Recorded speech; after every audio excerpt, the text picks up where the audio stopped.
Hi అండి, welcome to Shilpa Mohan recipes. ఎప్పుడు పొనగంట కూరతో మనము పప్పు అలాగే ఫ్రై చేస్తుంటాం కదండి. పిల్లలు అస్సలు తినరు కదా, అలాంటి పిల్లలకి ఇలా చేసి పెట్టారంటే ఎంతైనా తింటారండి ఆకుకూరని.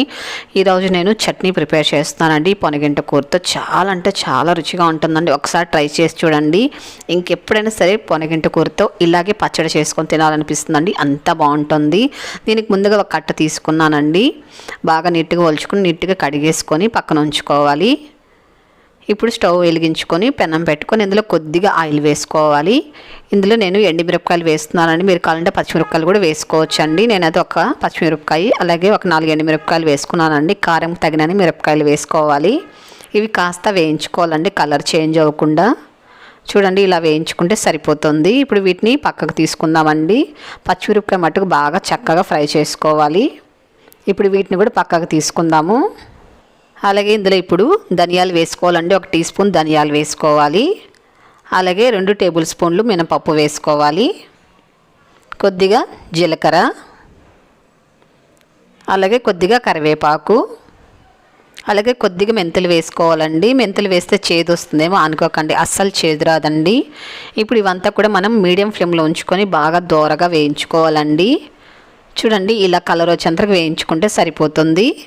ఇప్పుడు ఇందులో మనము నువ్వులు వేసుకోవాలండి. 2 టేబుల్ స్పూన్లు నువ్వులు వేసుకోవాలి.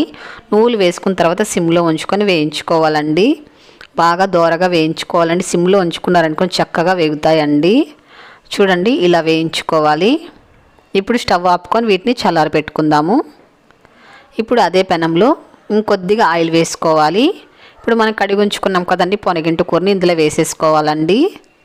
అలాగే కొద్దిగా కొత్తిమీర కూడా వేస్తున్నాను. మీరు ధనియాలు ఎక్కువ వేసుకున్నట్లయితే కొత్తిమీర ఆపేసుకోవచ్చండి. ధనియాలు కొద్దిగా వేసుకున్నట్లయితే కొత్తిమీర కూడా యాడ్ చేసుకోవచ్చు.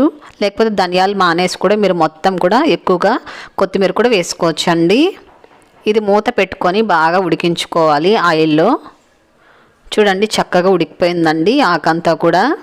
ఇప్పుడు స్టవ్ ఆపుకొని ఈ ఆకంతా కూడా చల్లారేంత వరకు చల్లారి పెట్టుకోవాలి. ఇప్పుడు అంతలోగా మనము మిక్సీ జార్లో చల్లారబెట్టుకున్న మినపప్పు అవి వేసుకొని తగినంత సాల్ట్ వేసుకోవాలి. అలాగే చింతపండు తగినంత వేసుకోవాలి. పులుపు ఎంత కావాలో అంత చింతపండు వేసుకోవాలి. ఇవంతా కూడా మనం మిక్సీ పట్టుకోవాలండి.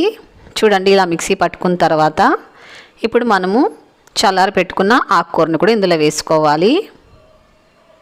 అలాగే ఇందులో కొద్దిగా పసుపు, అలాగే కొద్దిగా జీలకర్ర వేసుకోవాలి. అలాగే ఇందులో పొట్టు తీయకుండా ఉండే వెల్లుల్లి రెబ్బలు వేసుకోవాలండి. ఇప్పుడు ఇందులో కొద్దిగా నీళ్లు పోసుకొని మిక్సీ పట్టుకోవాలి.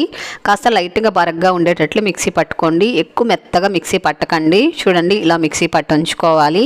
వాటర్ కూడా ఇలా కొద్దిగా వేసుకొని మిక్సీ పట్టుకున్నారనుకోండి, మీకు 1 వీక్ కూడా నిల్వ ఉంచుకోవచ్చండి. ఫ్రిడ్జ్లో పెట్టుకుంటే అస్సలు పాడవదండి. ఫ్రిడ్జ్లో ఉంచితే 1 వీక్ ఏంటండి 10 డేస్ కూడా నిల్వ ఉంచుకోవచ్చండి, చాలా బాగుంటుంది.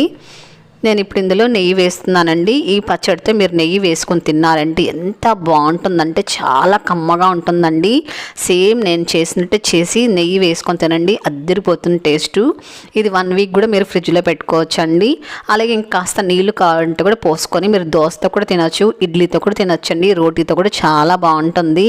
తప్పకుండా మీరు కూడా ఒకసారి ఈ పొనగింట కూరతో ఇలా పచ్చడి చేసుకొని టేస్ట్ చేయండి. అది కూడా నెయ్యితో టేస్ట్ చేయండి, చాలా బాగుంటుంది. చేసిన తర్వాత టేస్ట్ ఎలాగొచ్చింది తప్పకుండా కామెంట్ చేయండి. మీ ఫ్రెండ్స్కి, మీకు తెలిసిన వారందరికీ ఈ వీడియోని తప్పకుండా షేర్ చేయండి, లైక్ చేయండి. మన ఛానల్ ఫస్ట్ టైం చూస్తున్నట్లయితే మన ఛానల్ని తప్పకుండా సబ్స్క్రైబ్ చేసుకోండి.